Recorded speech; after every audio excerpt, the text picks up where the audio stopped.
Nous allons partir sur une étape de la route de Saint-Jacques-de-Compostelle dans un lieu tout à fait étonnant, c'est la Romieux. C'est là où tu nous emmènes, Amélie. Oui, c'est un autre bijou, l'un des fleurons du patrimoine gersois, classé au patrimoine mondial de l'humanité par l'UNESCO. La Romieux, c'est un village, c'est surtout une collégiale, dominante, imposante, un ensemble remarquable d'architecture méridionale.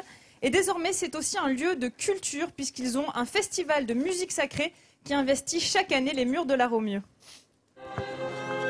C'est une étape européenne sur le chemin de Saint-Jacques-de-Compostelle, entre Lectoure et Condom, la Romieux. Connue pour sa collégiale et son cloître classé en 1998 au patrimoine mondial de l'humanité. Au Moyen-Âge, les pèlerins qui revenaient de Rome avaient le surnom de Roumieux. Et justement, la Romieux a été fondée par un pèlerin revenant de Rome au cours du Xe siècle. Et ce nom de Roumieux est resté. Au XIVe siècle, le cardinal Arnaud d'Aux, cousin du pape et originaire de la Romieux, a fait bâtir cette collégiale. C'est le style gothique méridional, une seule voûte, et elle a été élevée pour recevoir les dépouilles mortelles de la famille d'Aux, ce fameux cardinal qui a créé à la Romieux ce palais cardinalice, cette collégiale, ce cloître et cette chanoinerie.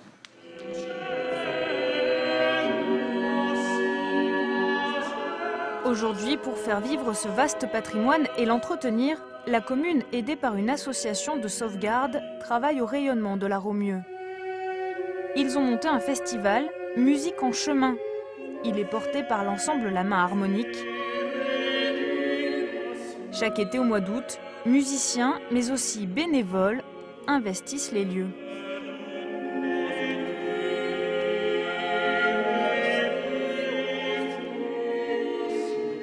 On ne croit pas du tout à la fausse vulgarisation en prenant des concerts comme ça au pif et juste parce qu'on est à la campagne et qu'il faut que ça plaise aux gens.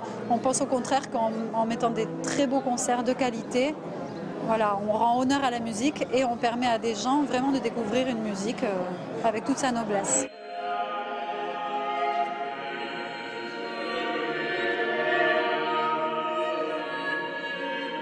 Une programmation exigeante, mais une ambiance décontractée, c'est là l'emblème de ce festival.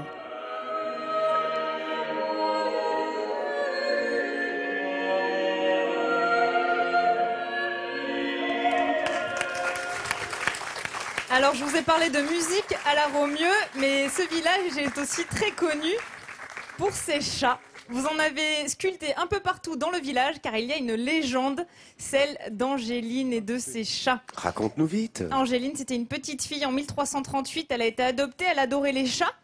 Et il y a eu une grosse famine à la Romieux pendant 2 années consécutives, et donc les habitants se sont mis à manger les chats.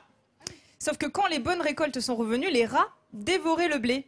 Et c'est là qu'Angéline a sorti ses chats. Et la Romieux a été sauvée d'un nouveau désastre. Et pour rendre hommage à cette légende, à Angéline, eh bien, un sculpteur orléanais a sculpté des chats un peu partout dans la ville, vraiment. Et on dit aussi que le visage d'Angéline, petit à petit, se serait transformé en chat. C'est-à-dire qu'elle a un nez qui a poussé au museau. Et des oreilles surtout. Et conclusion de l'histoire, ne mangeons pas de chat. Ah oui, non. S'il vous plaît.